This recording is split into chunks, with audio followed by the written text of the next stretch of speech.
Vous pourriez être surpris par ce que je m'apprête à partager, mais il est essentiel de rester silencieux et concentré sur le message qui vous parvient. Vous regardez une autre vidéo exclusivement pour les élus. Si vous ne vous considérez pas comme l'un des élus, il est probable que vous ne regardiez pas cette vidéo jusqu'à la fin. N'hésitez pas à l'éteindre, car le contenu peut ne pas résonner ou vibrer avec votre âme. Cependant, si vous êtes un véritable élu, vous saisirez pleinement tout ce que je vais expliquer. Aujourd'hui, je me tiens devant vous avec un message qui pourrait changer le cours de votre vie. Ce n'est pas simplement un autre sermon ou une collection de sages maximes, c'est une vérité puissante que Dieu a ordonnée pour vous en ce moment même. Vous, l'élu, n'êtes pas ici par accident. Le divin vous a amené à ce point parce qu'il y a un but pour votre vie qui attend d'être révélé. Ce que vous allez entendre est destiné à éveiller quelque chose de profond en vous, à allumer un feu qui brûlera les doutes et les peurs qui vous retiennent depuis trop longtemps. Vous êtes à l'aube d'une percée. Ce message est conçu pour vous, l'élu, afin d'éveiller votre esprit et votre cœur. C'est un puissant rappel que vos paroles ont le pouvoir de façonner votre destin. La Bible nous dit dans Proverbes 18-21 « La mort et la vie sont au pouvoir de la langue, et ceux qui l'aiment en mangeront les fruits. » Réfléchissez à cela, élus. Ce ne sont pas que des mots sur une page, ce sont une loi divine, une vérité spirituelle qui régit nos vies. Votre langue est un instrument puissant, et la manière dont vous l'utilisez peut soit engendrer la vie, soit engendrer la mort. Vous devez vous interroger. Quel genre de vie souhaitez-vous mener? Quel genre d'héritage voulez-vous laisser derrière vous? Souhaitez-vous marcher dans la plénitude des bénédictions de Dieu, éprouver son abondance, sa faveur et sa paix? Ou préférez-vous rester piégé dans un cycle de défaite, de désespoir et de destruction qui découle de paroles qui ne s'alignent pas avec la volonté de Dieu pour votre vie? Le choix vous appartient, et le pouvoir réside dans votre langue. Acceptez ce pouvoir, cher élu, et maniez-le avec sagesse. Prononcez des mots d'espoir, de foi et d'amour, car ils porteront des fruits dans votre vie. Bienvenue dans Renaissance spirituelle. Si vous n'êtes pas encore abonné, n'hésitez pas à le faire, à aimer la vidéo et à activer les notifications pour rester informé de la parole de Dieu. Avant de plonger plus profondément dans ce message, prenons un instant pour réfléchir à l'ampleur de cette responsabilité. Dieu, dans sa sagesse infinie, vous a confié, élu, le pouvoir de la parole. Il vous a donné la capacité de prononcer des mots capables de façonner le monde qui vous entoure. Vous n'êtes pas simplement un observateur dans cette vie, vous êtes un participant actif dans le plan divin de Dieu. Vos paroles ont du poids, et avec ce poids vient une responsabilité. Utiliserez-vous votre voix pour élever ceux qui vous entourent? Allez-vous parler vérité dans des situations qui semblent désespérées? Vous avez été appelé à vous élever au-dessus du bruit, à être un phare de lumière dans un monde qui semble souvent sombre. Au fur et à mesure que vous poursuivez ce chemin, rappelez-vous que vos paroles reflètent votre cœur. Gardez votre cœur, car de lui découlent les enjeux de la vie. Proverbe 4:23. Que votre discours soit assaisonné de grâce et qu'il soit le reflet de l'amour du Christ qui vit en vous. Vous êtes l'élu et votre voix a le pouvoir de créer un changement, d'inspirer les autres et de rendre gloire à Dieu. Acceptez cet appel et que vos mots soient le témoignage de votre foi, de votre amour et de votre engagement envers le Dieu qui vous a choisi pour un tel temps comme celui-ci.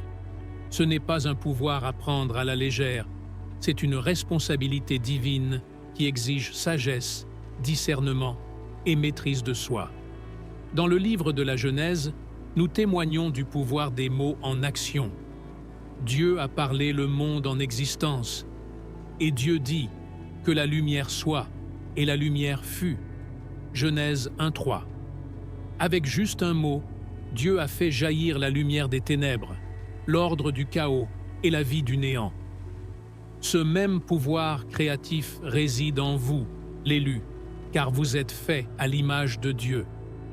Vos mots possèdent un potentiel incroyable pour créer, pour donner la vie et pour manifester la volonté de Dieu sur terre comme elle est au ciel. Cependant, avec un grand pouvoir vient une grande responsabilité.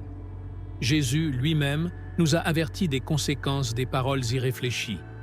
Dans Matthieu 12, 36 à 37, il a dit « Mais je vous dis que chacun devra rendre compte au jour du jugement de chaque mot inutile qu'il a prononcé, car par vos paroles, vous serez acquittés, et par vos paroles, vous serez condamnés. » Ce sont des paroles solennelles, des paroles qui devraient nous inciter à réfléchir à la gravité de ce que nous disons. Chaque mot a le potentiel de créer ou de détruire, d'édifier ou de démolir. Chaque mot que vous prononcez est une semence plantée dans le sol fertile de votre vie. Il portera des fruits, qu'ils soient bons ou mauvais, qu'ils donnent la vie ou qu'ils détruisent la vie. C'est pourquoi il est si crucial pour vous, l'élu, de prononcer des mots qui s'alignent avec la volonté de Dieu, des mots qui reflètent sa vérité, son amour et sa justice. Les mots que vous prononcez aujourd'hui façonneront la réalité que vous expérimenterez demain.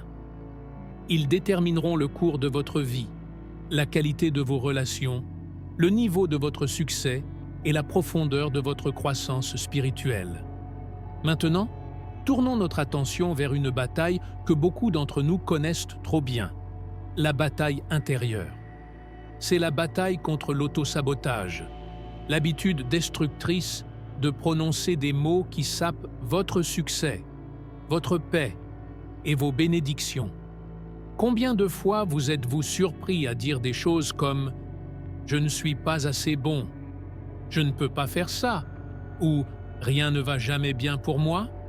Ce ne sont pas que des mots vides, ce sont des déclarations qui façonnent votre réalité. Lorsque vous parlez négativement, vous semez des graines de doute, de peur et d'échec dans votre vie. Mais je suis ici pour vous dire, l'élu, qu'il y a de l'espoir et que cet espoir réside dans le changement de votre discours. Dieu vous a donné l'autorité de déclarer la victoire sur votre vie. Dans Marc 11h23, Jésus a dit « En vérité, je vous le dis, si quelqu'un dit à cette montagne « Déplace-toi et jette-toi dans la mer », et qu'il ne doute pas dans son cœur, mais qu'il croit que ce qu'il dit arrive, cela lui sera accordé. Remarquez l'accent mis sur « dit » et « croit ». Ce que vous prononcez avec foi a le pouvoir de déplacer des montagnes. Ce que vous déclarez avec confiance dans les promesses de Dieu se réalisera. Il est temps pour vous de vous libérer des chaînes de l'autosabotage en prononçant des mots de foi et de victoire. Au lieu de dire « je ne peux pas », déclarez « je peux tout par celui qui me fortifie » Philippiens 4,13. Au lieu de dire « je ne suis pas assez bon », proclamez « je suis merveilleusement et souverainement créé » Psaume 139, 14. Au lieu de dire « rien ne va jamais pour moi », déclarez « toute chose concourt au bien de ceux qui aiment Dieu, de ceux qui sont appelés selon son dessein » Romains 8, 28. Laissez vos mots s'aligner avec la vérité de Dieu et observez comment votre vie se transforme. Votre voix a le pouvoir de modifier l'atmosphère qui vous entoure. Lorsque vous parlez de la vie, vous invitez les bénédictions de Dieu dans vos circonstances. Le monde attend de vous, l'élu, qu'il se lève et proclame la vérité.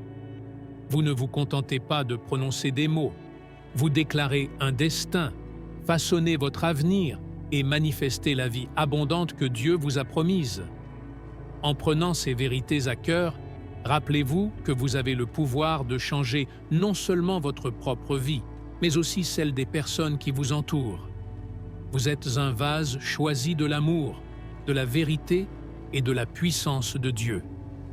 Parlez avec audace et laissez vos mots résonner avec le cœur du Créateur. Acceptez cette responsabilité divine avec révérence et gratitude, et que votre discours reflète la bonté, la grâce et la gloire de Dieu. La Bible regorge d'exemples du pouvoir de la confession positive, la pratique de prononcer des mots de foi et de victoire sur votre vie et vos circonstances. L'un des exemples les plus puissants se trouve dans l'histoire de David et Goliath.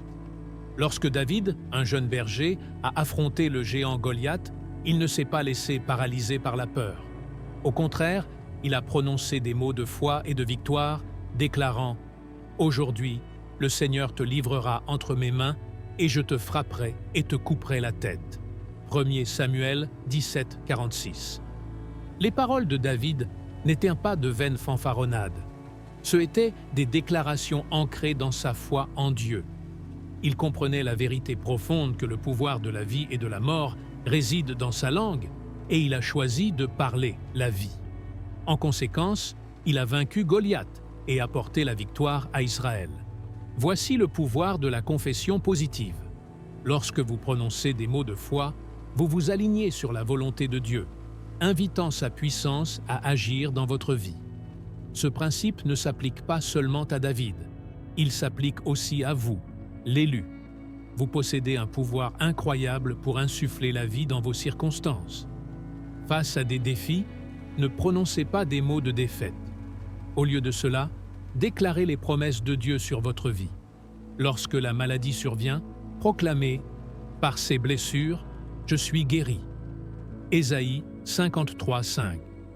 Lorsque des difficultés financières se présentent, déclarez « Mon Dieu pourvoira à tous mes besoins selon sa richesse, dans la gloire, par Jésus-Christ. » Philippiens 4, 19. Lorsque la peur s'installe, déclarez avec assurance « Dieu ne m'a pas donné un esprit de peur, mais de puissance, d'amour et d'un esprit saint. » 2 Timothée 1, 7. Vos mots ont le pouvoir de changer vos circonstances. Ils peuvent redonner vie à des situations mortes, apporter de l'espoir à des circonstances désespérées et offrir la victoire à des scénarios défaits. Cependant, ce pouvoir n'est efficace que s'il est enraciné dans la foi, aligné sur la parole de Dieu et prononcé avec confiance et conviction. En déclarant les vérités de Dieu, vous accédez à un réservoir divin de force et d'encouragement. Vos confessions deviennent une arme puissante contre le désespoir et la défaite, vous permettant de surmonter les défis que vous rencontrez. Maintenant que nous avons exploré le pouvoir de la confession positive, tournons notre attention vers l'importance de garder votre langue. La Bible nous avertit à maintes reprises des dangers des paroles imprudentes. Dans Jacques 3, 5 à 6, nous lisons « La langue est un petit membre du corps, mais elle fait de grandes vantardises. Regardez quel grand bois embrase une petite étincelle. La langue est aussi un feu, un monde d'iniquité parmi les membres du corps. Les mots que vous prononcez peuvent enflammer des feux de discorde, d'amertume et de douleur, non seulement dans votre vie, mais aussi dans celle des autres. C'est pourquoi il est si crucial pour vous, l'élu, de garder votre langue, d'exercer l'autodiscipline et de parler avec sagesse. La Bible appelle cela le fruit de l'esprit. Galates 5, 22 à 23. C'est une discipline qui nécessite intentionnalité, pleine conscience et prière. Chaque fois que vous ouvrez la bouche, vous avez l'opportunité de bénir ou de maudire, d'élever ou de rabaisser.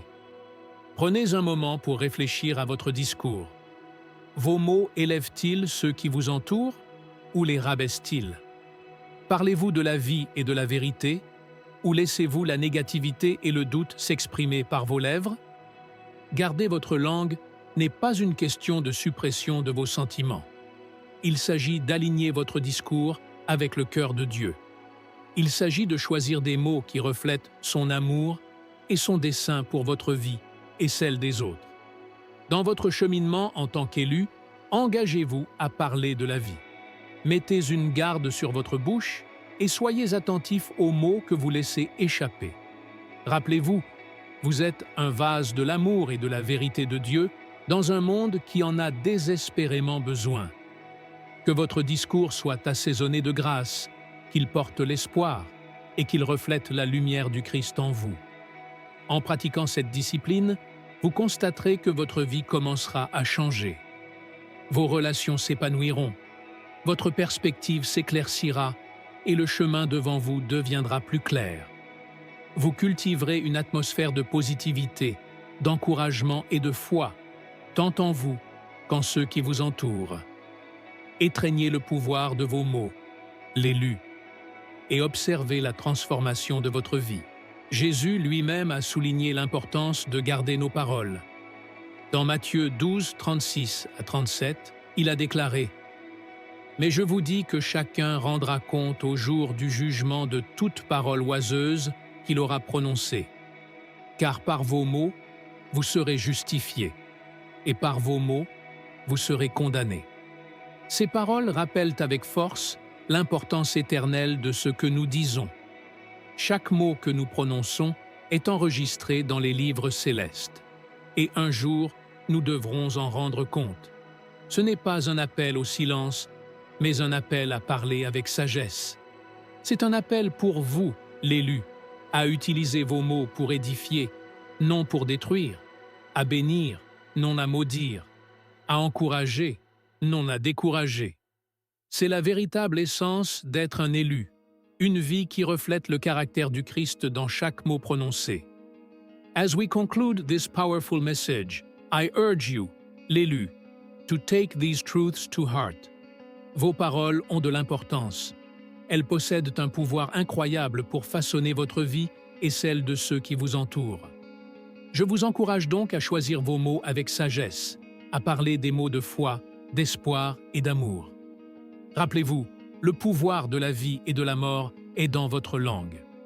Utilisez-le pour proclamer la bonté de Dieu, déclarer ses promesses et apporter la vie dans chaque situation que vous rencontrez. Lorsque vous parlez, vous ne vous contentez pas de transmettre des informations. Vous créez des réalités. Chaque déclaration que vous faites a du poids dans le domaine spirituel. Vos mots peuvent donner le ton à votre journée, influencer vos relations et même façonner l'avenir. En parlant des mots pleins d'espoir et de foi, vous ouvrez la porte aux bénédictions de Dieu pour couler dans votre vie et celle de ceux qui vous entourent. Réfléchissez aux mots que vous utilisez chaque jour. Sont-ils encourageants ou néfastes? Résonnent-ils avec la vérité des promesses de Dieu ou font-ils écho au doute et à la peur? En tant qu'élu, il est de votre responsabilité d'aligner votre discours avec la bonté de Dieu, en veillant à ce que chaque mot que vous prononcez reflète son amour et sa vérité. Être un élu n'est pas simplement un titre, c'est un rôle actif que vous jouez dans le royaume de Dieu. Vos mots peuvent inspirer les autres, répandre la joie et favoriser l'unité. Ils peuvent être des outils de guérison et de restauration, brisant les barrières et construisant des ponts de compréhension. En insufflant la vie dans vos circonstances, rappelez-vous que votre voix est un instrument puissant. Utilisez-la pour partager l'Évangile, encourager ceux qui sont fatigués et proclamer les miracles que Dieu accomplit dans votre vie. Alors que vous partez de ce moment, que vous portiez cette vérité avec vous. Que votre langue soit une source de bénédiction, un outil de construction et une arme contre l'ennemi. Vous êtes l'élu, chargé du don divin de la parole. Parlez de la vie et regardez votre existence se transformer de manière miraculeuse. Que Dieu vous bénisse. Père céleste, je viens devant toi avec révérence et émerveillement, sachant que tu es le Dieu de toute la création, celui qui a parlé au monde pour qu'il existe. Je te présente ce message et chaque âme qui le reçoit. Seigneur, je prie pour que ton Saint-Esprit agisse puissamment à travers ces mots, qu'il soit comme un feu, enflammant les cœurs de ceux qui les entendent et les lisent. Tout comme ta parole est décrite comme un marteau qui brise la pierre en morceaux, que ces mots brisent les chaînes de la négativité, du doute et du désespoir qui ont tenu ton peuple captif. Père, purifie nos langues et nos cœurs. Apprends-nous à prononcer des mots de vie, de foi et de victoire. Que nos bouches soient des fontaines de bénédiction, déversant sagesse, encouragement et vérité. Seigneur, fais taire chaque voix de l'ennemi qui cherche à semer la discorde, la destruction ou la mort par nos paroles. Que nous soyons des vases de ta grâce, parlant avec l'autorité et l'amour qui viennent de toi seul. Je te présente ceux qui partageront ce message, Seigneur. Que leur obéissance à répandre ta parole soit abondamment bénie. Que ceux qui entendent ou lisent ce message se rapprochent de toi, et que leur vie soit transformée par le pouvoir de ta parole. Bénis chaque personne qui s'abonne, aime et commente « Amen » à ce message. Que leur déclaration d'accord soit une graine plantée dans un sol fertile, produisant une moisson de justice, de paix et de joie dans leur vie. Père, mets une garde sur nos bouches, afin que nous ne péchions pas contre toi par nos paroles. Apprends-nous la discipline du silence lorsque cela est nécessaire, et donne-nous la sagesse de savoir quand parler et quand garder nos langues. Que nos paroles soient assaisonnées de grâce, remplies de l'amour du Christ et reflétant ta vérité. Pour chaque cœur brisé et chaque âme fatiguée, je prie pour que ce message apporte guérison et restauration. Qu'il soit un phare d'espoir, illuminant les coins les plus sombres de nos vies. Que tes paroles apportent la vie là où il y avait la mort, l'espoir là où il y avait le désespoir, et la paix là où il y avait le chaos. Au nom puissant de Jésus, je déclare qu'aucune arme formée contre ce message ou ceux qui le reçoivent ne prospérera. Que le feu de ta présence consume chaque plan de l'ennemi et que ta parole accomplisse tout ce que tu as prévu qu'elle fasse. Merci, Seigneur, pour le pouvoir de ta parole, pour le privilège de parler de la vie et pour la transformation qui vient de l'alignement de nos langues avec ta vérité. Nous te donnons toute la gloire, l'honneur et la louange. Au nom puissant de Jésus, nous prions. Amen. Si ce message a touché votre cœur et que vous souhaitez soutenir notre mission de diffusion de la parole de Dieu, cliquez sur le bouton s'abonner et partagez cette vidéo avec 3 amis qui ont besoin d'entendre cela. Merci de vous associer à Dieu dans ce travail vital.